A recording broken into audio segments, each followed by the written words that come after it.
Es 1982. Son las 2 de la mañana en Pyongyang. Un chef japonés acaba de terminar su turno cuando escucha que llaman a la puerta. Le dicen que coja lo que necesite, que tiene que cocinar para 20 personas. Ahora mismo. 3 Mercedes negros esperan en la calle. La matrícula del primero tiene grabada una fecha, 2-16, la fecha de nacimiento del líder. El chef se monta en el tercero. No le dicen a dónde va, no le dicen para quién cocina.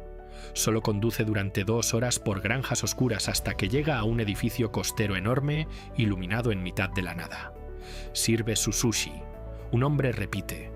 Y vuelve a Pyongyang como si nada. Días después, le mandan llamar otra vez. Y otra. Y otra.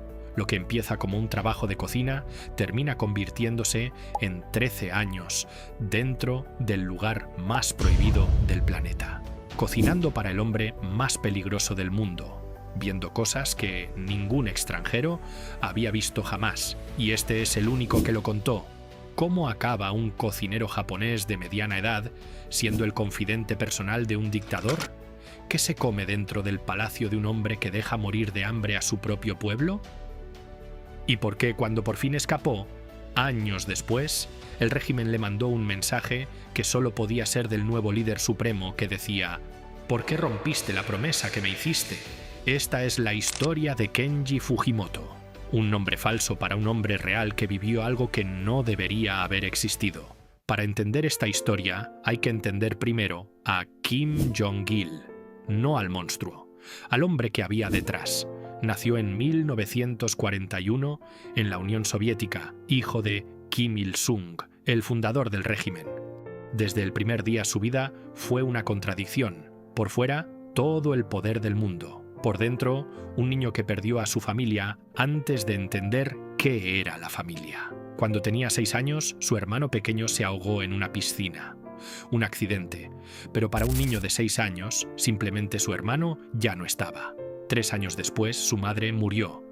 Tenía 9 años y Kim Jong-suk, que así se llamaba ella, falleció durante un parto complicado. 31 años. Desapareció sin avisar. Kim Il-sung, su padre, no tardó en casarse de nuevo y en tener más hijos, así que Kim Jong-il creció en un palacio lleno de sirvientes, rodeado de lujo absoluto, vigilado por cientos de guardias y completamente solo. No había madre. El padre estaba siempre en otra parte gobernando un país, y los nuevos hermanastros eran rivales, no compañía. Ese vacío lo marcó de una forma que sus generales nunca entendieron, pero que Fujimoto vio desde la primera fila durante 13 años. El mayor miedo del hombre que controlaba 25 millones de personas no era una invasión extranjera, no era un golpe de Estado, no era la CIA, era quedarse solo. ¿Me quieres?, le preguntaba Fujimoto. Un dictador con armas nucleares y una colección de 10.000 botellas de vino, preguntándole a su cocinero si le quería. Repítelo despacio. El hombre más poderoso de Asia Oriental, preguntándole a su cocinero si le quería. Eso es lo que construyó décadas de trauma de infancia. Y en el otro lado de esta historia está Kenji Fujimoto, un chef japonés nacido en 1947, especialista en sushi, que llegó a Pyongyang en 1982, contratado por una empresa comercial japonesa para trabajar en un restaurante de la capital. Sin saber nada de política, sin entender el régimen, sin tener ni idea de en qué se estaba metiendo.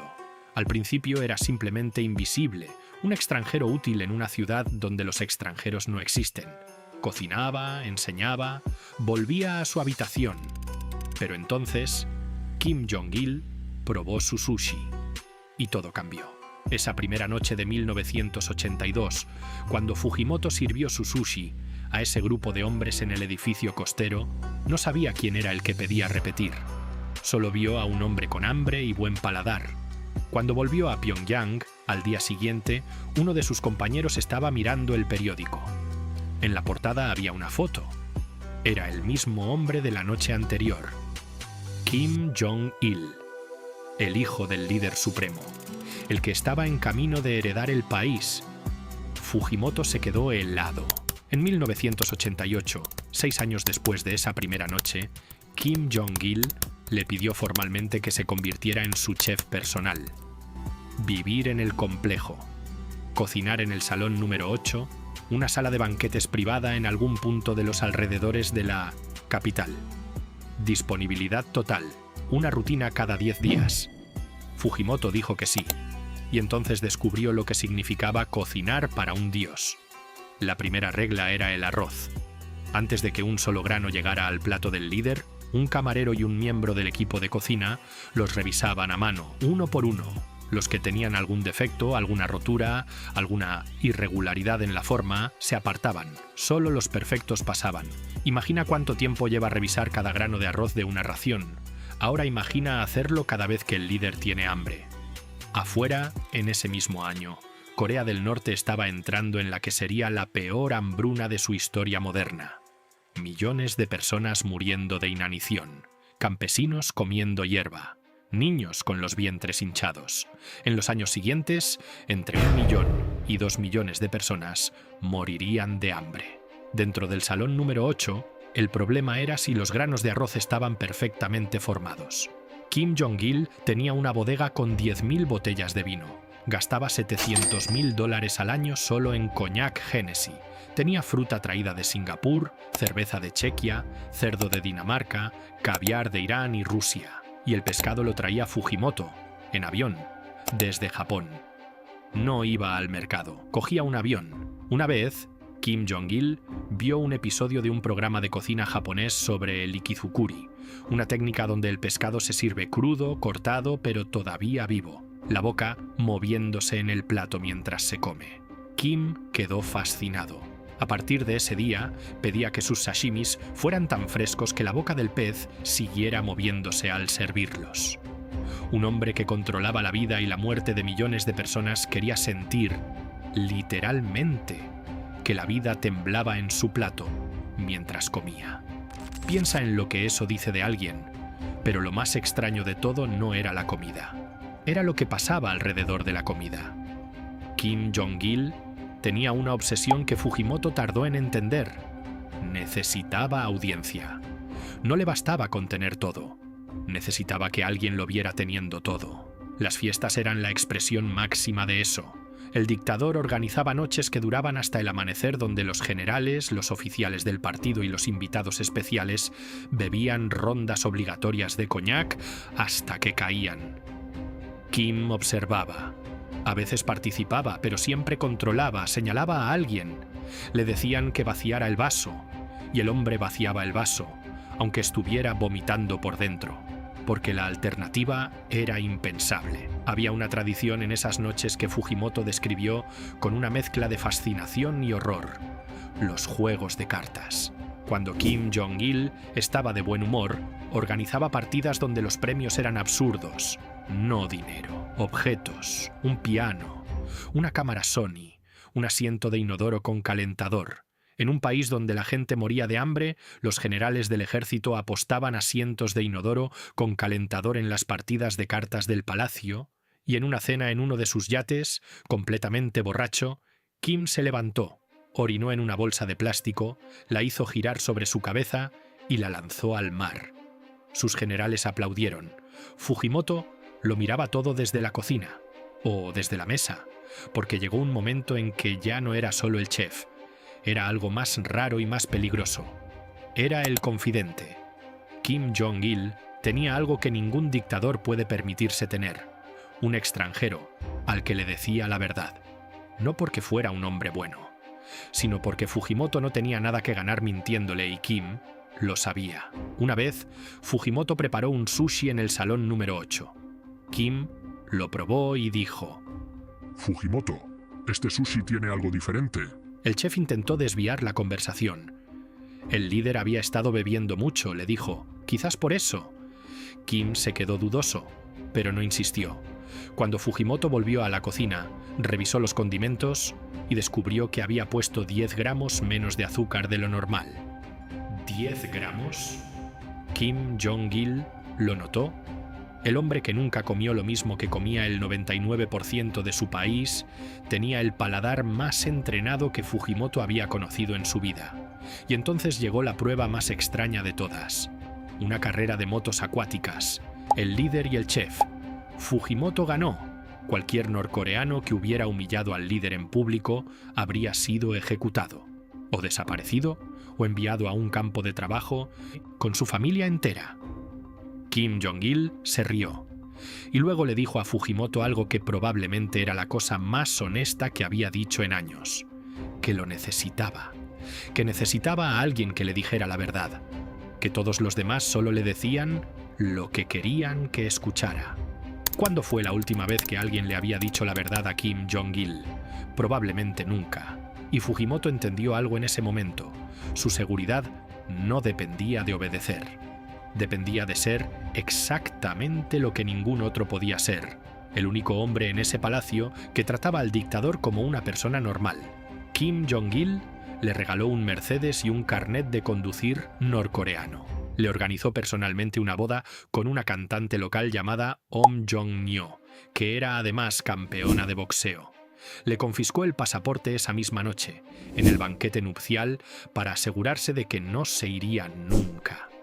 Fujimoto se enteró al despertar. Alguien, además, le había rapado mientras dormía borracho. Bienvenido a la familia.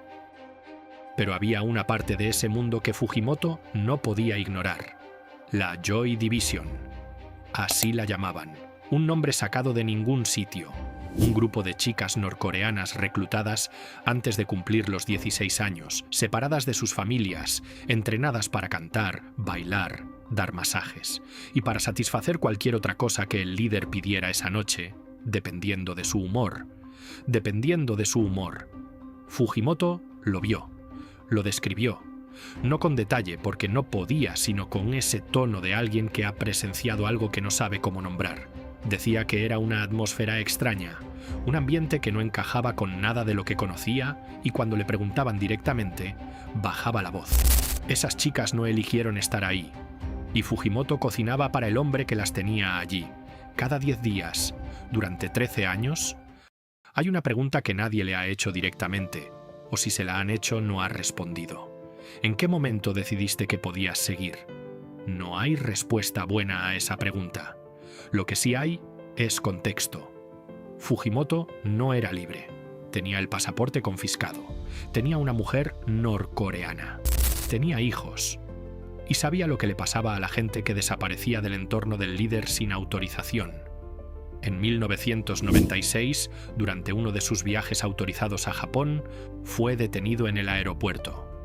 La policía japonesa lo interrogó durante 1 año y medio. Le preguntaban por Corea del Norte, por lo que sabía, por lo que había visto. Cuando volvió a Pyongyang, Kim Jong-il lo mandó llamar.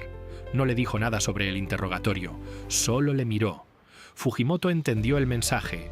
Una vez, por no haber limpiado correctamente su habitación en una de las propiedades del régimen, fue condenado a 6 meses de trabajos forzados, preparando sushi, en un gimnasio de Pyongyang. 6 meses preparando sushi en un gimnasio como castigo. Eso era lo que le pasaba al favorito. Imagina lo que les pasaba a los demás. Y en algún punto de todo esto, Fujimoto hizo algo que nadie le pidió. Algo que con el tiempo resultaría tener consecuencias que él mismo no podía imaginar. Le presentó la NBA a los hijos del dictador. Kim Jong-il tenía varios hijos de distintas mujeres. Los que crecieron en el complejo real eran Jong-chul y Jong-un, los 2 hijos de su favorita. Fujimoto los conoció siendo niños. Jong-chul era tranquilo, educado, correcto. Le extendió la mano con firmeza cuando Fujimoto se la ofreció. Jong-un no. El pequeño le miró con los ojos entrecerrados, con esa expresión que solo tienen los niños que crecen creyendo que el mundo les pertenece. Fujimoto, que tenía más de 40 años, se sintió insultado por un crío de menos de 10. Kim Jong-il tuvo que intervenir para salvar el momento, pero con el tiempo algo cambió. Fujimoto empezó a jugar con ellos, a contarles cosas del mundo de fuera, y un día les puso un partido de la NBA. Jong-un se quedó enganchado. Michael Jordan, los Bulls, el baloncesto americano que su padre prohibía ver a los ciudadanos por provenir del enemigo, pero que en el palacio se veía sin problema. Jong-un pasó horas frente al televisor. Le hacía preguntas a Fujimoto. Quería saber los nombres, las estadísticas, las jugadas. El chef japonés no lo sabía entonces, pero ese niño que le miraba con desprecio se convertiría en el hombre más poderoso de Corea del Norte. Y su amor por la ANB lo llevaría a hacerse amigo de Dennis Rodman. Pero esa es otra historia. En el año 2000, algo cambió en el aire del palacio. Fujimoto empezó a notar que le vigilaban más de cerca, agentes siguiéndole por la calle cuando salía, conversaciones que se cortaban en seco cuando él entraba en una habitación.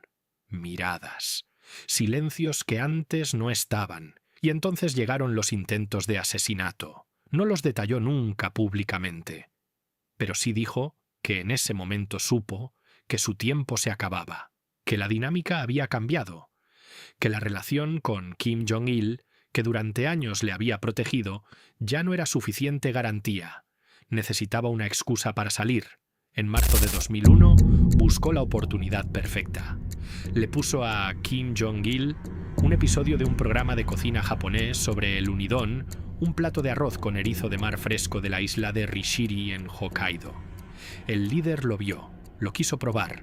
Fujimoto se ofreció a ir a buscarlo personalmente. Solo en Japón se podía conseguir uni de esa calidad.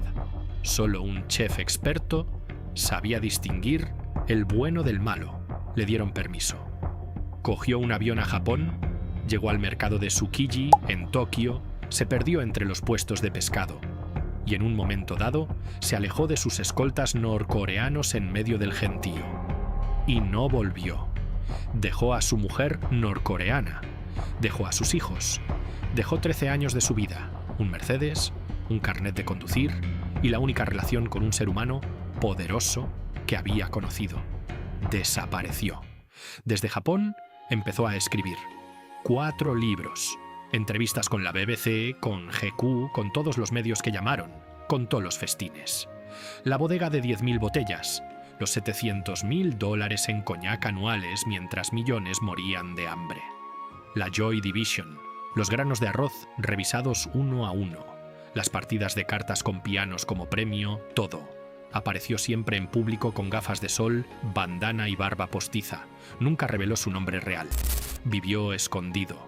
El gobierno japonés le interrogó.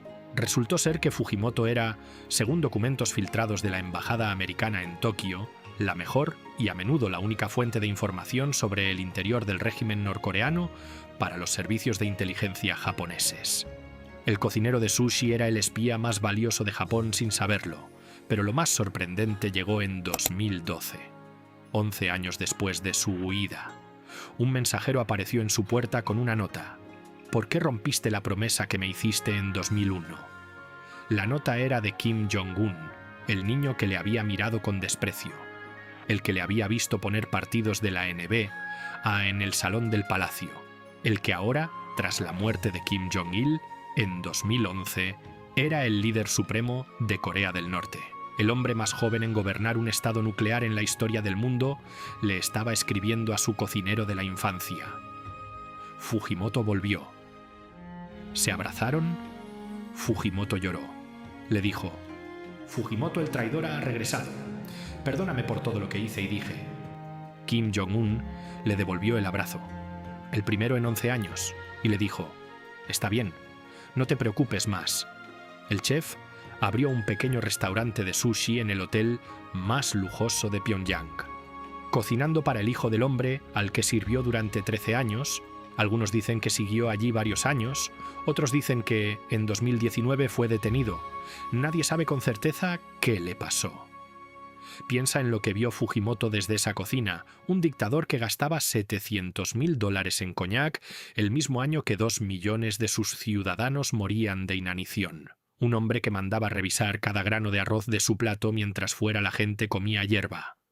Un líder supremo que controlaba la vida de 25 millones de personas y le preguntaba a su cocinero si le quería, y un chef japonés que lo vio todo, que lo contó todo, y que de todas formas volvió. No lo hizo por dinero. Ya tenía los libros escritos. No lo hizo por ideología. Nunca creyó en el régimen. Lo hizo porque dentro de ese palacio de terror y de lujo obsceno, un niño que creció solo entre sirvientes y sin madre le había pedido que volviera. Y ese niño ahora tenía bombas nucleares y el poder de borrar del mapa a quien quisiera. Pero para Fujimoto seguía siendo el crío que le miraba con desprecio en el salón antes de que le pusiera un partido de los Chicago Bulls. Hay algo en eso que no tiene nombre fácil. No es lealtad, no es miedo, no es afecto exactamente. Es algo más antiguo, la imposibilidad de cortar del todo con la única versión de tu vida que conociste durante 13 años. El vínculo que se forma entre dos personas cuando una cocina para la otra, cuando una le pregunta a la otra si le quiere, cuando una le enseña a la otra los partidos de baloncesto de un país enemigo. Ni el más poderoso ni el más libre, solo dos hombres solos, cada uno a su manera, en el lugar más extraño del mundo. Y quizás eso es lo más perturbador de toda esta historia. No los festines, no el hambre, no la crueldad. Que incluso ahí dentro, en el corazón del régimen más hermético del planeta, lo que movía a las personas no era el poder ni el miedo. Era, como siempre, no querer estar solos.